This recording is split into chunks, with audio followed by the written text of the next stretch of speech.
वहां पर एक बालक का जन्म हुआ, वो गर्ग से पैदा हुआ, इसलिए उसका नाम हुआ सगर। और सगर चक्रवर्ती सम्राट थे। इसके बाद राजा सगर ने आर्व ऋषि के आदेश के अनुसार अश्वमेध यज्ञ के द्वारा संपूर्ण वेद और देवतामय आत्मस्वरूप सर्वशक्तिमान भगवान की आराधना की। उनके यज्ञ में जो घोड़ा छोड़ा गया था, इंद्र ने उसको चुरा लिया। उस घोड़े को ढूंढने के लिए सारी पृथ्वी को खोद डाला। खोदते खोदते पूर्व के उत्तर में कोने में कपिल मुनि, कपिल महाराज के आश्रम में उस घोड़े को लाकर के बांध दिया और इंद्र वहां से चला गया। जब इनके पुत्र पौत्र राजकुमार जब ऊपर आए, देखा कि यज्ञ का घोड़ा यहाँ पर बंधा हुआ है और ये मुनि आंखें बंद करके जप करने में व्यस्त है। इन्होंने ही घोड़ा चुराया होगा और आंख बंद करके ढोंग कर रहे हैं। इन्होंने अपशब्द कहना प्रारंभ किया।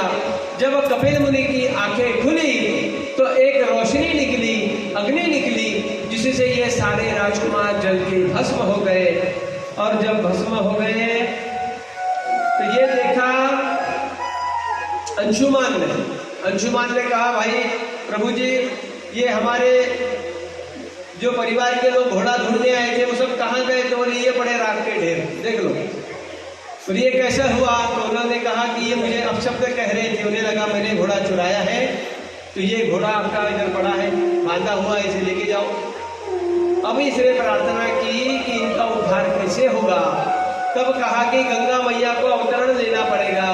जब गंगा मैया यहाँ पर आएगी, इनको इनके इस राख के ढेर से मुक्ति मिलेगी। अब अंशुमान ने माँ गंगा की आराधना, लाने की आराधना की, वर्षों तक तपस्या की, मगर यह मृत्यु को प्राप्त हुआ। अंशुमान के पुत्र हुए दिलीप ने भी वैसे ही तपस्या की, परंतु वे भी असफल रहे। समय पर उनकी मृत्यु हो गई। अब दिलीप ने कहा भगीरथ से, भगीरथ तुम गंगा को तपस्या करो और गंगा की आराधना करो।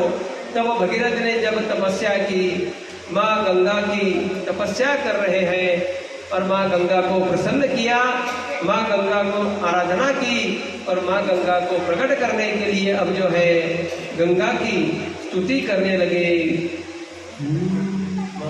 देवी सुरेश्वरी भगवती गंगे, देवी सुरेश्वरी भगवती गंगे, तरलन तारी तरल तरंगे, तरलन तारी तरल तरंगे, देवी सुरेश्वरी भगवती गंगे, देवी सुरेश्वरी भगवती गंगे, तरलन तारी तरल तरंगे, तरलन तारी तरल तरंगे, देवी सुरेश्वरी भगवती गंगे, देवी सुरेश्वरी भगवती गंगे, देवी सुरेश्वरी भगवती गंगे।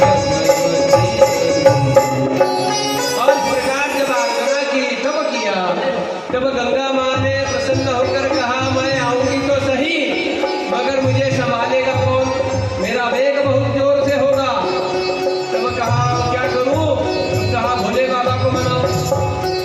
ये वही गंगा है जिसने भगवान शंकर को पति के रूप में प्राप्त करना चाहा, मगर जब पार्वती का विवाह हो गया, ये सब करने के लिए चली गई थी। तब भागीरथ आए, भोले बाबा की आराधना करने लगे, भोले बाबा को मनाया। भोले बाबा ने कहा कहो गंगा से आओ नीचे।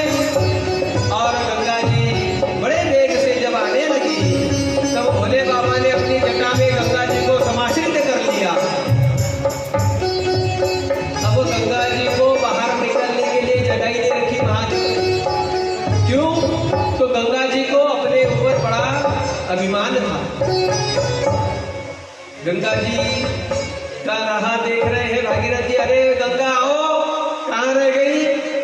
गंगा जी कहने लगी मैं तो आने को तैयार हूँ, मगर ये महादेव रास्ता देता हूँ। तब महादेव से कहा प्रभु कृपा करो। तब महादेव जी ने गंगा जी को अपने सिर से प्रवाहित किया और गंगा माँ आने लगी। और जैसे जैसे आगे आगे भगीरथ चलने लगे, पीछे पीछे गंगा मैया चलने लगी। जहाँ पर इसके पूर्वजों के ढिगार पड़े थे भस्मी के, वहाँ पर आकर के उनको मुक्त किया, उनको पितरों को मुक्त किया।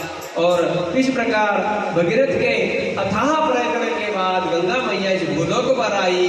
बोलिए गंगा मैया की। अब आगे कथा बताते हैं। भगवान